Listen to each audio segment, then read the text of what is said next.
Right, guys, welcome back. We have a tough one up in here. So, here I am, blue team, playing in this sort of central northern section of the map, north eastern. So, this is pretty much a flat terrain map. I don't think I've played this one before. It looks really nice, really nice. You know, you've got some of these energy crystals over here, so you've got a little bit of reclaim. I don't think there's much in the way of metal. Interestingly enough, you've got some pools of water, so you could go into tidal if you want. But ultimately, I think what you're gonna really do here is, you're either gonna create a res bot to suck up all these crystals, and and just start building out a little bit of your economy as you go along, right? As you would normally do. Now, in this map, there wasn't any sort of guidelines in terms of starting positions, so you'd have to communicate with your team and figure out who's gonna be doing what. But like most maps, right, in bar, what you find is the most further back positions away from the front, they're usually going to be your sort of economy, tech, or air type players, right? Those that are a little bit more out the way. So I don't really know what you'd call this position here. Apologies for that weird zoom. I think my mouse is dying out. Yeah, so I mean the only real way for me to exit and enter my base is through this hillway over here. And maybe we're a bit too cramped. Maybe we're a bit too cramped. I don't know. But then, I mean, being able to look at the enemy's base, something that you're not able to do whilst playing the game, they're not too different, to be honest. It looks pretty much like the same setup. I mean, they've got a good sort of spread of their key players. I mean, they've got two of the most highly valued ones there. You've got King Duya up in this section over here. Yeah, you've got our blue team leader, DME, Old Man Young. I've seen a few players in the past, and I think I played with them as well with the DME clan tag on there. But I've never like had a game, I don't think, where there's been like a whole bunch of them together to see how they work as a solid unit, and I think that'd be quite interesting. So yeah, it's something. It's one of those things I'm really interested in. I want to kind of see, bar like the pro plays that you see on Brightworks and other channels. Maybe some of these sorts of teams, I want to see them more in the lobbies together. That'd be pretty cool, right? We've got Shotchia going into Cortex Air, which is going to be really good. What we have here, okay, some sort of early harassment, but you know, Al Hirika has done well. They've got an LOT here. Now, as you can see, this LOT is pretty good, pretty well placed actually. It's covering the lab, it's covering a bunch of mexes and the solars, right? So that's not bad. That's not bad at all. If we look to see what I'm doing, I think I've taken a slightly different approach with how I put my construction turrets. In the past, I used to just put them like as close to my lab as humanly possible.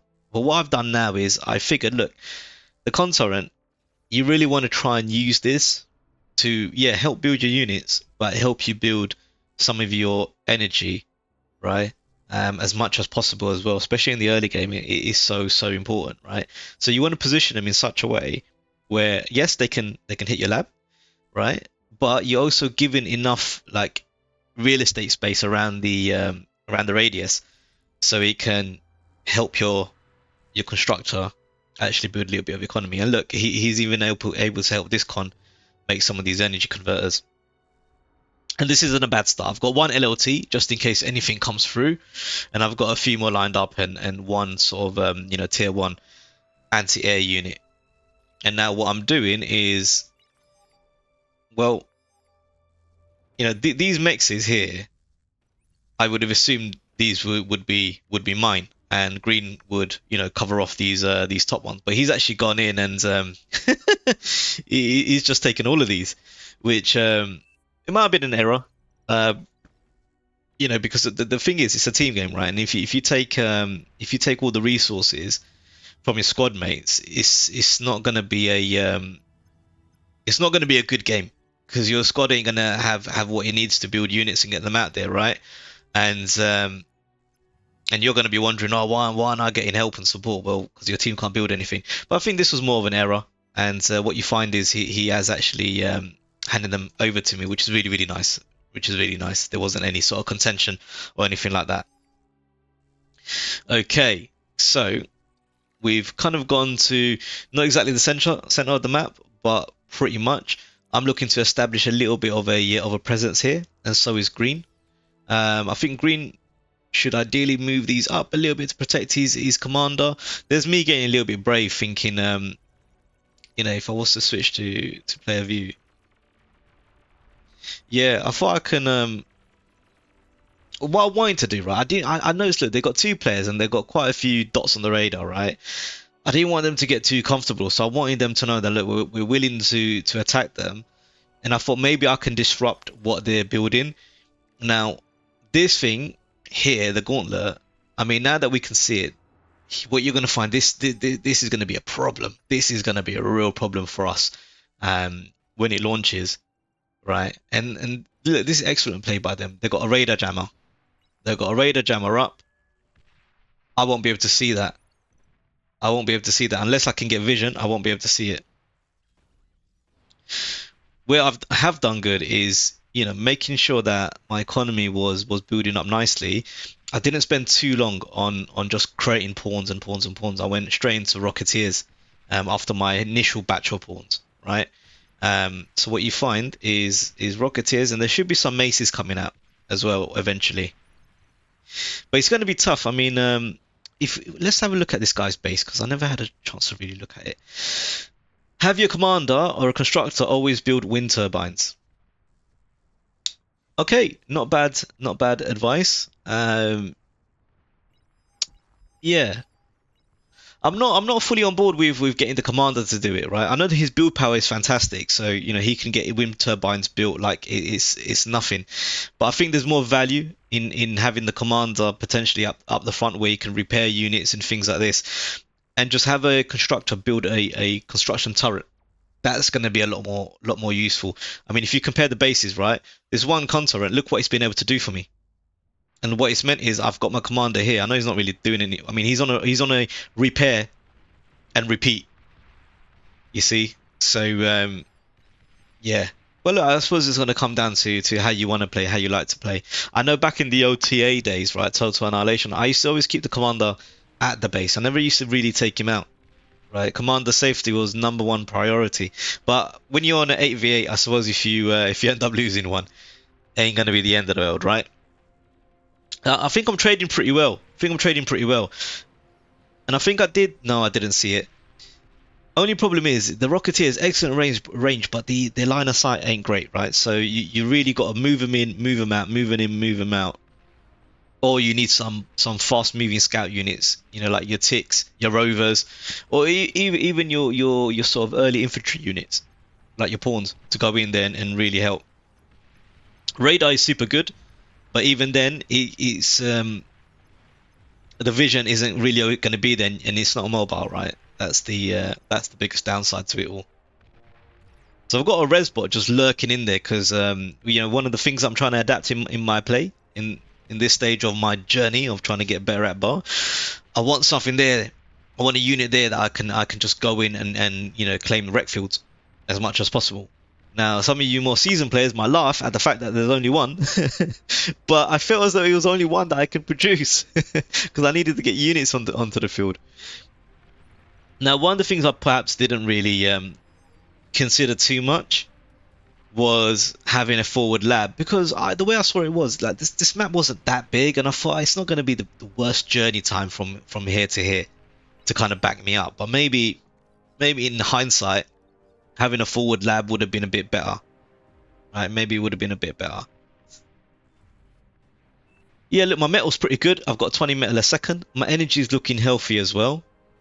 Now I want some advice from you guys watching, right? Maybe some of the more experienced players on this.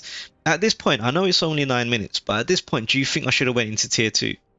Considering the enemy team isn't making a push, I've got decent you know, metal and energy stacked up, right? I could always eat the tier 1 lab. Do you think at this point I should have gone into tier 2? Other things to factor in and consider. The enemy team, right? They're making a solid tower defense over here, and my tier 1 units, bar the Rocketeers, I mean they don't have the range needed to really worry the enemy. So let me know, guys. What give me some advice, some tips. What do you think I should have done in that situation? Yeah, the wheel on my mouse is really bad. I think I gotta go try and find a new one to buy. Okay, so this is an interesting skirmish. Let's see what's going on here. I really like this actually. I mean, they've made a solid wall, and these Rocketeers are going to trade very well with our team if we try to push up. I think because yeah, just the way they're lined up in formation is really good. I'm not entirely sure, but I'm seeing this more and more where like the wall placements are like pretty much random, and I don't know. I don't quite understand that. Old Man Young. Wow, this is a battle, isn't it? I think it's tough because I don't think he's been getting any real support.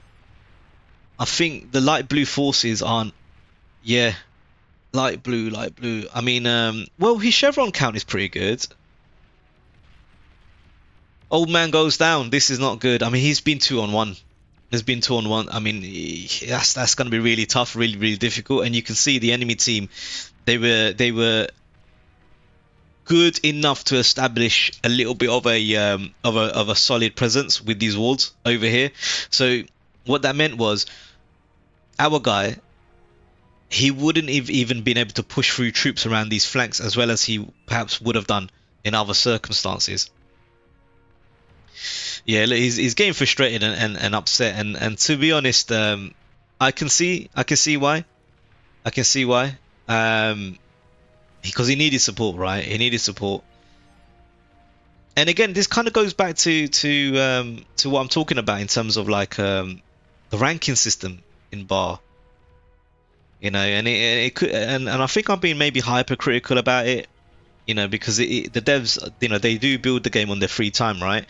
But if you look at Cryptic, you know, he's got the same chevron count as me.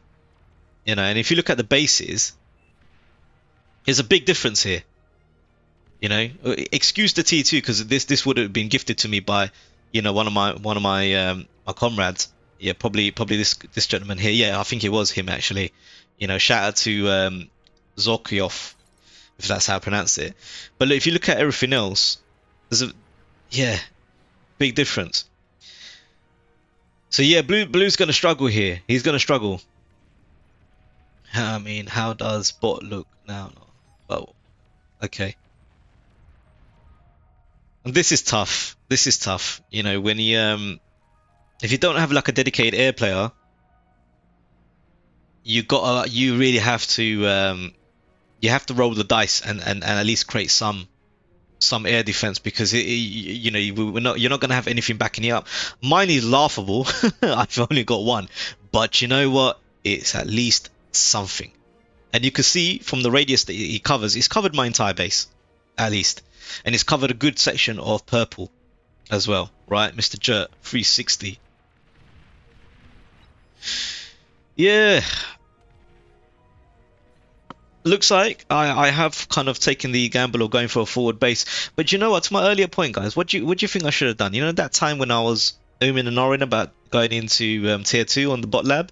Do you think that would have been better? The reason I went into vehicles here was really because I wanted the shell shockers and the missile trucks, because missile trucks will give me a little bit anti, but they're more stronger than Rocketeers, and I'll still get my rockets out of them. Shell shockers because I needed the range. I really needed the range. One of the things I like to do if you can establish a frontline presence is get a constructor built. They're going to repair your units. They're going to be able to help build, right? But they'll also suck up any debris, any wreckages or like, you know, crystals, trees, whatever, anything where it can help with some energy or metal coming into your bank. This gauntlet is doing great work for me. Great work for me. The only thing you can challenge a gauntlet with is another gauntlet, right? It would seem. Well, this is interesting. That's some pretty damn good range on the HLT. I kind of wish this was manually targeted against that gauntlet there. Yeah, nice. Because this thing was the killer. This was causing us lots and lots of problems. And look, with the vision of everything, you can kind of see yellow wasn't that strong over here. But for some reason, they always felt strong to me. So there's been moving in some units. Let's see how this plays out, right? I got some flashes. They're not doing too bad. What's this? Wow, they're wanting to put a pinpointer right at the front. That's interesting. Well, rocket bots, I don't think are doing too bad. Energy converters at the front lines. Wow. But this red player, you know, he's superstar for his Conrad right there. This is going to be a problem. Okay.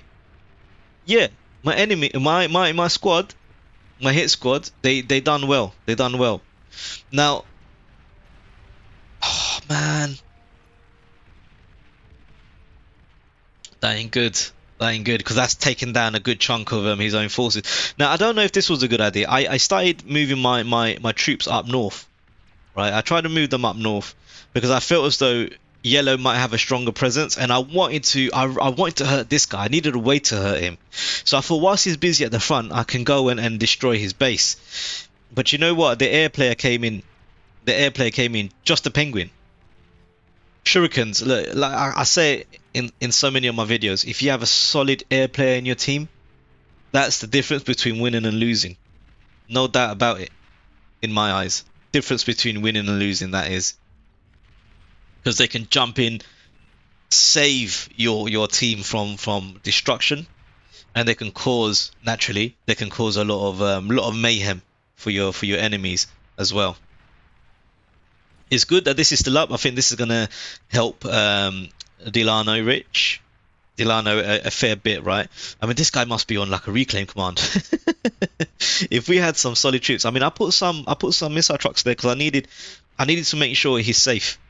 I needed to make sure he's safe just in case, you know, he had an army lined up that can push, right? You know, but I think look, they did their job in terms of keeping the enemy team from pushing forward, right? Irrespective of whether or not I knew he had an army, at least that presence alone was something.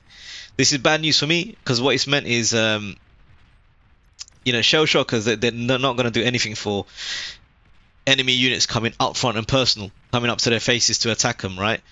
So I'm kind of relying on this gauntlet. Yeah, I've got my base on a command to send units up there, and I didn't really appreciate my own sort of lane, my own section, or this area here. Oh man, I wish I could have sent some res bots to just reclaim all of this. This would have been amazing metal. Amazing. Ah, look at this. Yeah, it's never a good sign, right? When your squad mates are being hyper critical with everybody else. Yeah, because what you find is, and it's kind of common, like the teams where you see that sort of behavior, especially in the chat, right? Is yeah, it's usually a team that loses, usually, because you spend too much time arguing, you create bad feeling. Sometimes you don't feel like backing up the person that's cussing you out, so you're like, yeah, let him get raided, who cares? But the thing is, you start losing players, you don't help each other, you lost the game, right? And that's what typically happens. Looks like this guy must have been a victim of a bombing run. Must be. Okay, what we got coming up here? Yo, dark green, Dillian. Yes, this is what I like. He managed to get through. He got past the shurikens. This is good damage. This is going to be really, really good. Now, one of the things, yeah, sometimes it's better to target the wind farms rather than the mexes if you don't have a force that can dish out damage significantly, because tier 2 mexes, they're very strong, they're quite tanky. So if your units are just sat there firing at these mexes, right, it kind of gives the enemy enough time to come and hurt you. So sometimes it's better to go for the squishier stuff. Like if you look at this guy's base, he's asking to get, you know, damage done. He's got wind, yeah, which are very squishy, and they explode things around them, and he's got energy converters right next to each other. So if you knock off any of these, right, well enough, it's like lighting a fuse. It'll just wipe out everything. You took out this guy's economy. Yeah, he's got this, fair enough, but it would have damaged him a lot. Would have damaged him a lot. Okay. Red, what's this guy doing? He's clearly managed to. Oh no, it is their pink player, hot pink. Yeah, this ain't good. Well, weirdly enough, I mean, he's put anti-air up here, right? Which I suppose that, yeah, if he starts creating things over here to fire into our bases, it's gonna be airplanes that are gonna come in to take him out. What I would have potentially have done with this is I would have got a tier 1 constructor up in here as well, just so you can build con turrets to help, because otherwise this thing's going to be there forever, right? So spotted the red commander, and I thought, right, I need to find a way of taking this guy out, because he's a real problem. He's a real problem. He's a very, very tough player, and I think I played with him in some other games, right? And I think those games might already be on the channel, or the games that might be coming up, right? I certainly played with the guy. Dreedy. This ain't good. Look, he's making a push. Not really seen too much of him, I don't think. Yeah, I haven't really seen too much of him in the game so far. But he's clearly got a decent amount of tier 1 army. He's moved them in. He's wanting to do a bit of damage, and he's moved them away. Shout out to Zokiev. He's thrown some hounds in the mix, and this is really good, man. This is gonna like save my back being over here, right? Okay, he's from Sweden. Nice. At some point, these guys were gonna get taken out. I was hoping, you know, having some forces here would be enough to buy enough time to get, you know, Dark Green back on his feet, and I think he has. Look, he's giving him the opportunity to go into tier 2, which is really good. He's got a tier 2 lab, he's got a fusion lined up, and he's got some energy converters, some advanced energy converters lined up as well. Blue, I really feel for this guy, man. I know, like, on the chat, he's been hypercritical with the rest of the team, right? But in some ways, I feel like I can sympathize with him.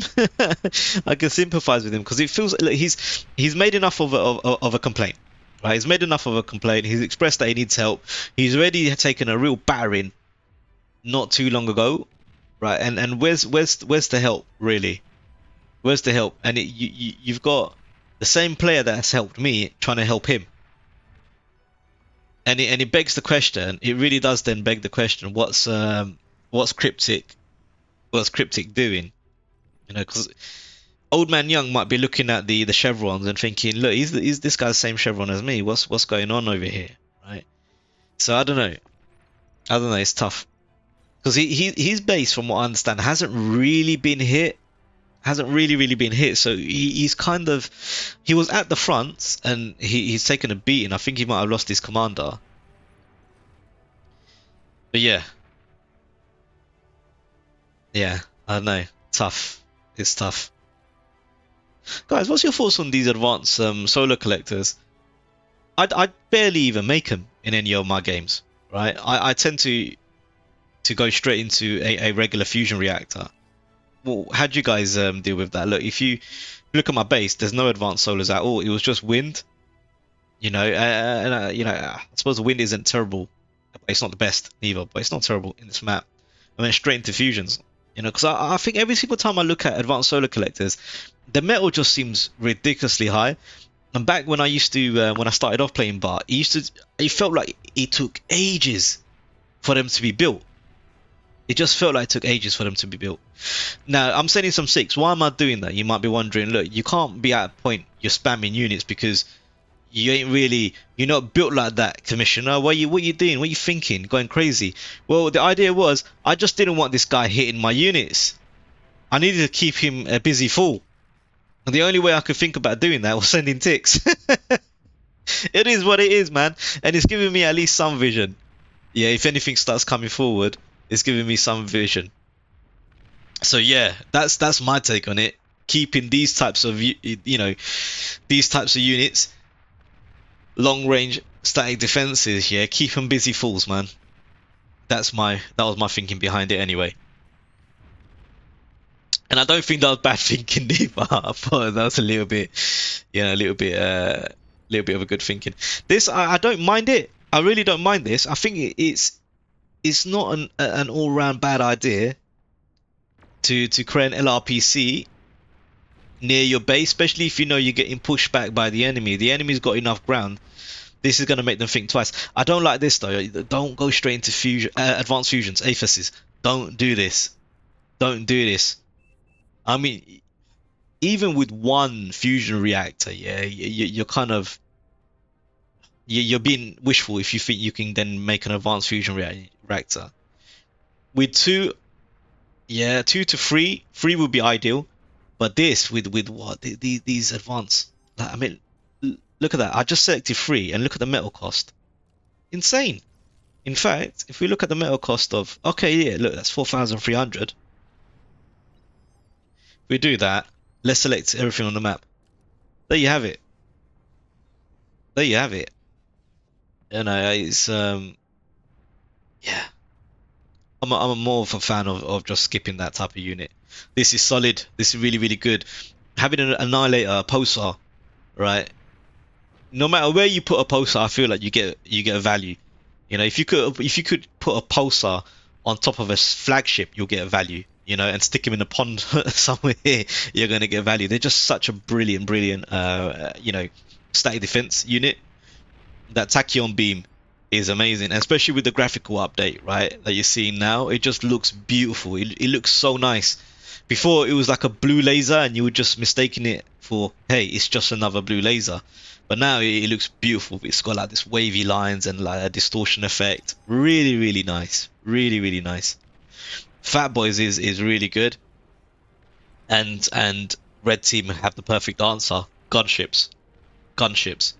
So I mean, this air player came and saved this guy, Adigay's life. Literally saved his life, and Mbalm saved his life, no doubt about it. Red is getting, I mean, Blue's getting frustrated. I get it. You know, he needs our air player to come in and to make this happen, right? Because this dragon is going to take down everything. Dragons can quite easily annihilate a base single-handedly. I've seen this. I think in terms of air players, pound for pound, I think the red team have the they have an advantage over us in this area, no doubt, no doubt. So this means that we're going to have to step up our air game in some way. Whirlwinds.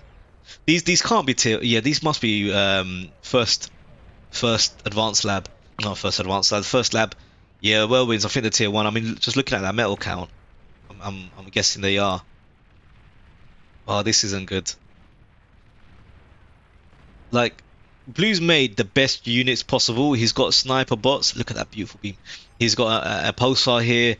You know, he's done everything right. It's just he hasn't got the numbers because he hasn't got the support needed.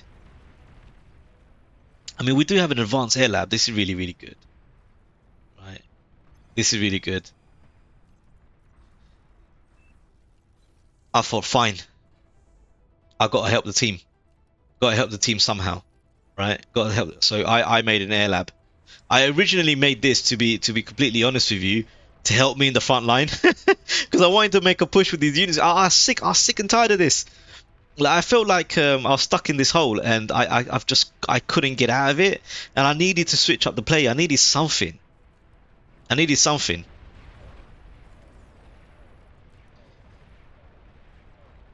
So our air, we've got a few more units. Cryptic is sending some units in to help. Zerkov has been an absolute superstar. This guy has been handing out tier 2 constructors. He's been sending units to help me, to help others. Really, really good. Really, really good. This unit is a problem. I realized more and more. You know, this turtle, Amphibious. It can take a beating. I don't know if he can really dish out much. Like what's his DPS? 1441. Yeah, okay. Not bad. Ain't bad. Yeah. I mean, nowhere near as good as Bull, but it's Amphibious and it's got a hard shell. Oh no, the gunslingers. Oh dear, oh dear. This is gonna be a massive problem for us. Okay. So I mean, one of the things I'm hoping that comes from this is that Blue can see that look, he's getting support from people. Maybe a little late, little late, and we didn't, as a team, we didn't take heed enough. There's me asking for fighter support. Yeah, because I think they might have sent some gunships or something around here. Yeah, well, look, it's tough, and you might be thinking, well, look, you've got an air lab. Why aren't you doing it? Well, I'm trying to make a play here. So, quick tip, right? If you don't want your bombers to be taken out, land them. Fighters, they only target things that are flying. Oh, this is bad. This is really, really bad. I'm making some fighters now. I'm making some fighters now to try and do something here.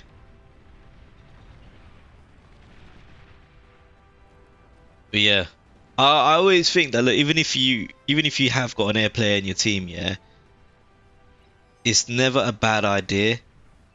It's never a bad idea to just make anti-air in your bases. Like if you guys, for those of you have been kind of following my journey and watch my older videos, you'd notice that I used to make a crazy amount of anti-air in my base. And I used to like pretty much commit so much metal and stuff to it, which I've stopped doing now. But I think there's a balance to be had. I mean, I do have this. I've got another one of these. And this one, I think, is going to be practically useless at this stage. But it's tough because it's like, you know, what do you utilize your constructors for? Are you going to build up your economy so you could build stronger units, or are you going to use them for air defense? Or maybe I just got to get better at you know, making my builds more efficient. Oh, this section just isn't. It just ain't nice. It just ain't nice. You got an army of Zars. I mean, what are we looking at here? 10. Yeah. 10 is a hit squad. These are base killers. They're going to quite easily take down these Marauders. The Marauders, even though they're tier 3 units, they are one of the cheapest ones, right? And the cheapest ones from Armada, if I'm not mistaken. Zars, when they shoot, they pack a punch, man. These guys pack a punch. In fact, I wonder, like, okay, 118, yeah, Zars hit harder. Zars hit harder. This ain't good. I mean, they pushed significantly, infringing upon Blue's base. Significantly, so this is going to be very, very tough. This is a good counter to Zars sniper bots. One of the few units that can really, you know, hurt that armor of a Zar, right? But you need them in batches. Difficulty, take a lot of resources to build those units. Excellent amount of wreckage on the field, though. I mean, these Zars, I would even prefer to res them and use them as my defensive line than just reclaiming these things. Because when you're at this stage where, you know, you're taking a beating, you're not at a position where you can really just get units out quickly. It's easier It's easier. Yeah, okay, fine. Yeah, let him res.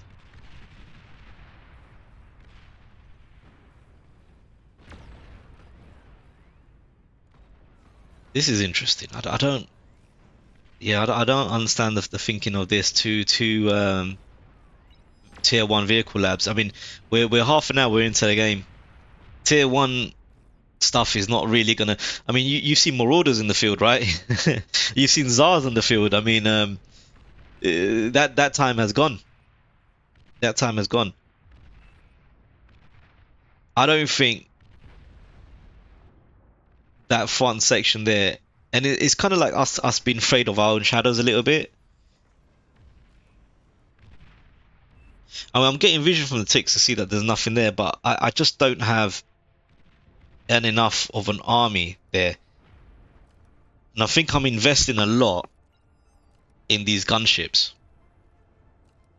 and maybe this wasn't the right idea. Because myself, look, in terms of like ground units, I've not even moved up a tier. I've not even moved up a tier. So I'm sending these in here. And you can see my thought process, right? You can see my thought process. I mean, it looks like we must have sent some units earlier. Because we managed to make like a wrecking field there. Yo, this is nice. This is nice. Because this was giving them vision on everything. Right, literally everything. We gave them that sort of stronghold, that foothold. Right, let's see what my gunships are gonna encounter once they get over here. They can see dots, Sheldons. So although it looked like it was completely empty space, not really, right? Not really, right? And look, they've got another player that's gone into air.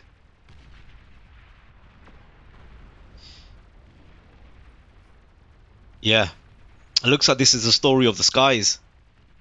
This really feels like it's a bit of a story of the skies. This, I mean, look, even I'm sending gunships down here to try and protect blue, right? To try and protect blue, because these are, I mean, they keep making these. It's very hard to counter SARS, very hard.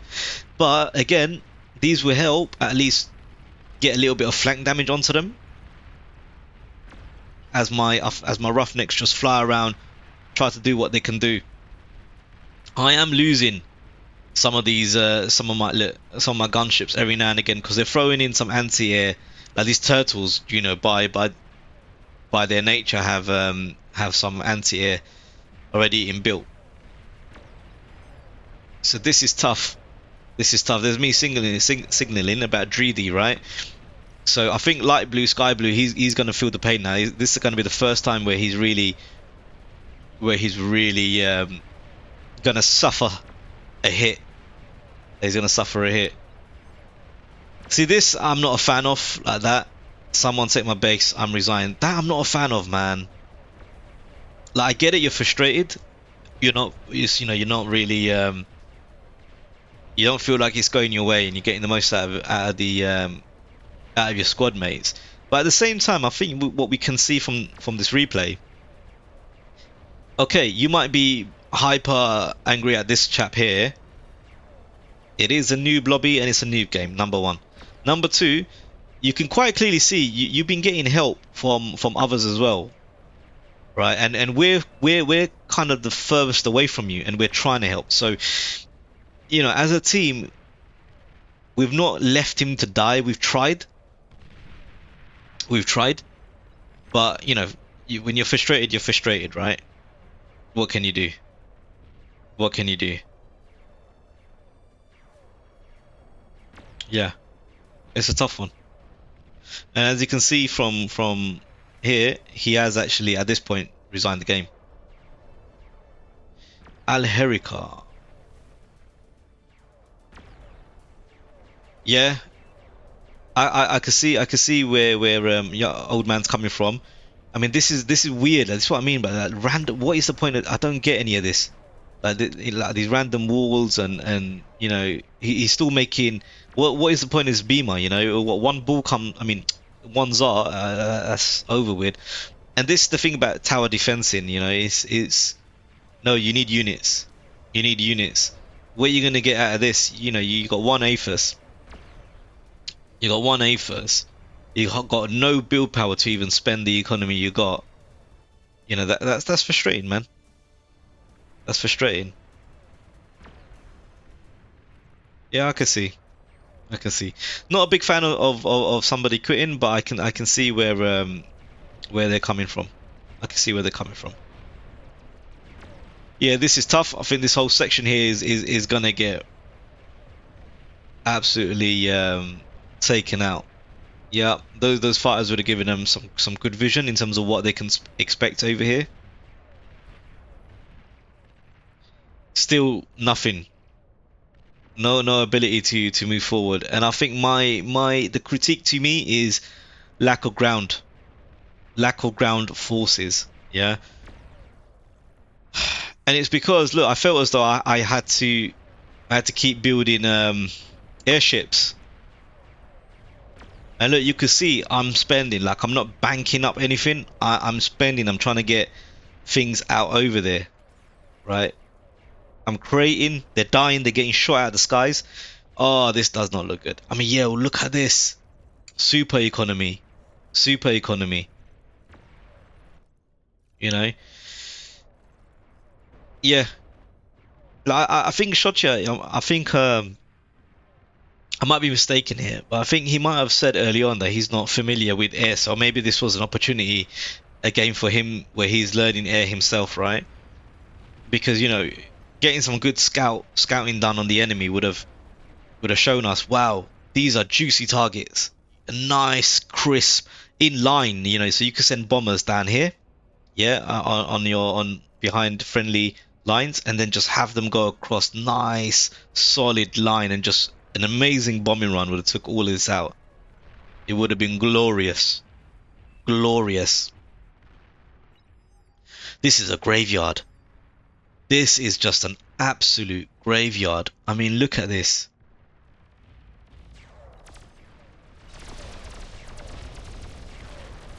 Absolute graveyard.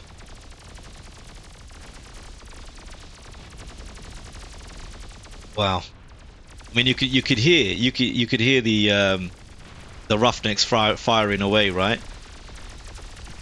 You see that, you hear them trying to do what they can do to hold these guys back.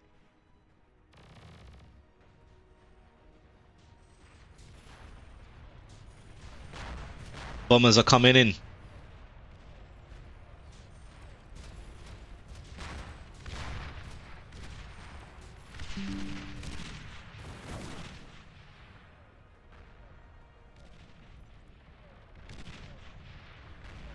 I mean, this is gonna be a potential game-winning push.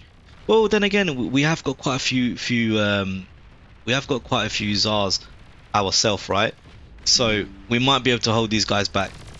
We might be able to hold these guys back. Right. Oh, they got some fours. They got some fours. This is gonna be rough. 4 goes down. I'm kind of surprised. I would have thought he would have made a bit more of ground there. Bit more ground. Those 4s are tough, super tough tanks. But I think, you know, with Bulls, Tsars, you know, some aerial support, that's done it. We look at well, I mean, what a defensive unit, right? Oh no. Oh dear, oh dear. The army of hounds. And these guys, you know, they've had a bit of a battering, haven't they? I don't feel like these guys have the energy needed to. No, they should be all right. They should be okay. They've got plenty of energy. Yeah, to res, no metal required, just pure energy. So you need to make sure that your your energy game is good. So yeah, I mean, I think that explains it, right? I've ended up neglecting my actual lane. I've ended up neglecting my actual lane because I'll send in what forces I can create down here to protect this. Because if we lost this section, we're done for. They'll just go ramage through here, go up here, and Sotia is completely gone. He'd have been wiped out, and that's GG, you know. And this Lilac guy he's got nothing. You know, yeah, yeah. This I don't mind. Crazy amounts of anti-air, right? But this is tough. I mean, they've got a bulwark near as close to them. They've got two calamities lined up. Is that calamity? No, no, no. That's Basilic. Titan. That creature is gonna do super well for them. I mean, look at the mini map, right? When it comes to the airplay, that's some crazy amount of fighters for the air wall. Four's moving in. My Roughnecks go in to do what it can. 4v4. Yeah, our four's is gonna go down. But what this is showing me is that, look, I really wish our top player stayed. You know, I really wish our top player stayed. Sorry about that. Because it would have been it would have really helped, like just having that extra pair of hands to manage a base, to manage the units, to micro them, right? It's work, like it's significant work, and bizarrely, I mean, this guy Cryptic, he's not doing that bad. Oddly enough, like he's not lost the lane. He hasn't lost the lane, so that is good.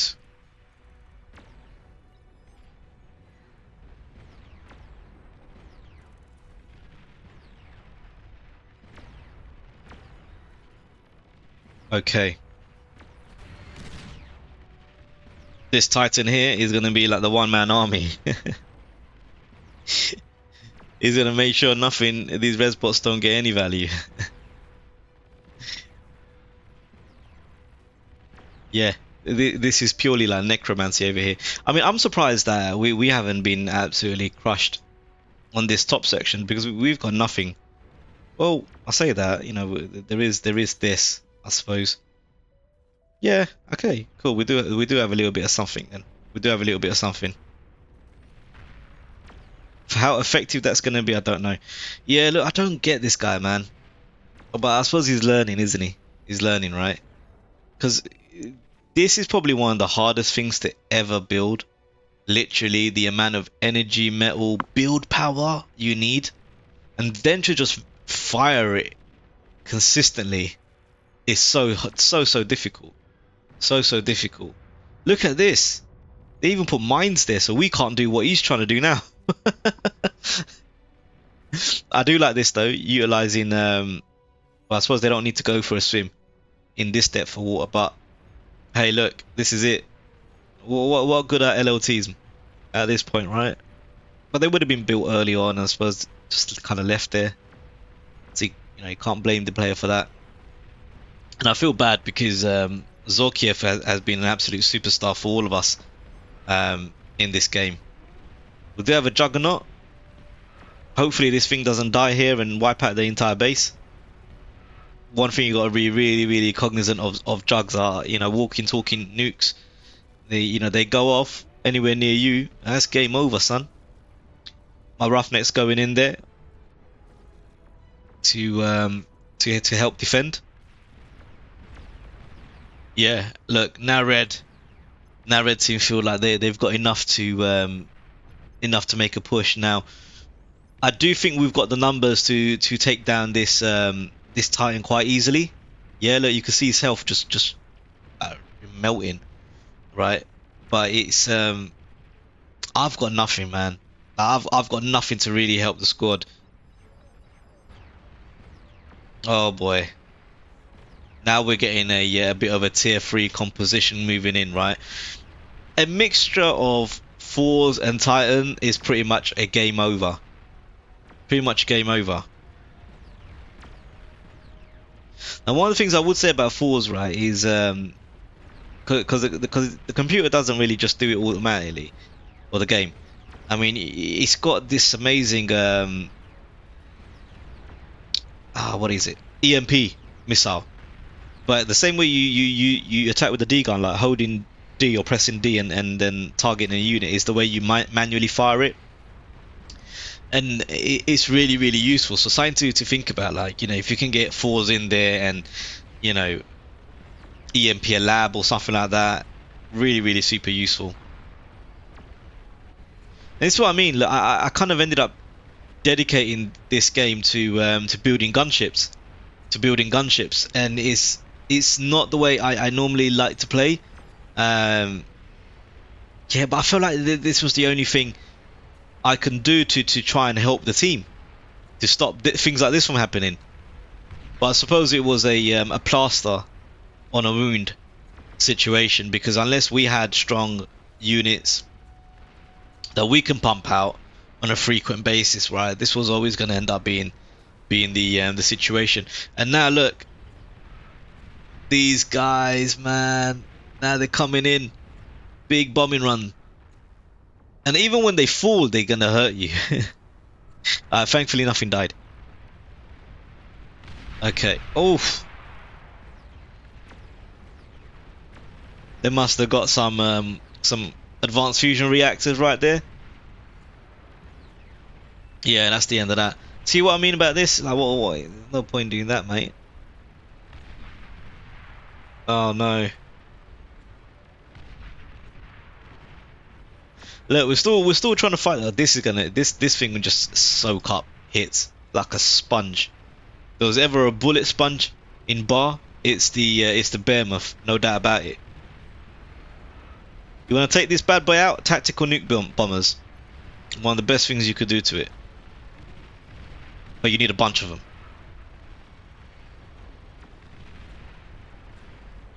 Oh look, we don't have an answer for this. We don't have an answer for this. I don't think I'm paying attention. Like, my call sight isn't even here. I'm not, you know, I'm focusing down here. But I realized, look, I need to start letting off. I want to die on my feet. You know, I need to start letting off some rounds here. Right, and I think I've done good. I think I've killed the ones immediately near me. Managed to cloak up, getting in the runaway. Because look, I'm less than 20% health, right? So I need these guys to kind of clump up together if I want to get a good D gun in. Because the moment I become visible, it's the end of me. They're gonna shoot me down proper.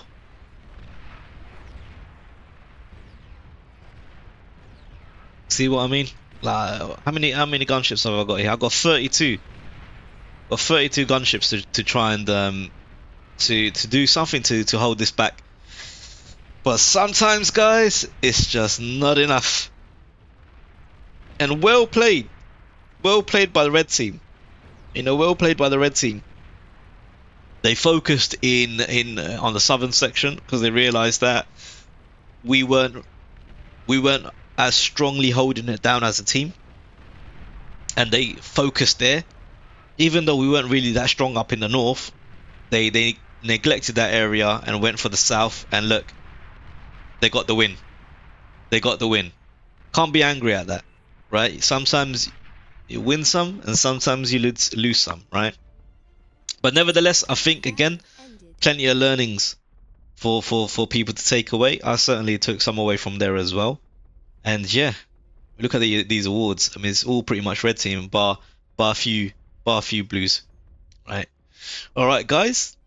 Hope you enjoyed that, and I shall catch you in the next one. Peace.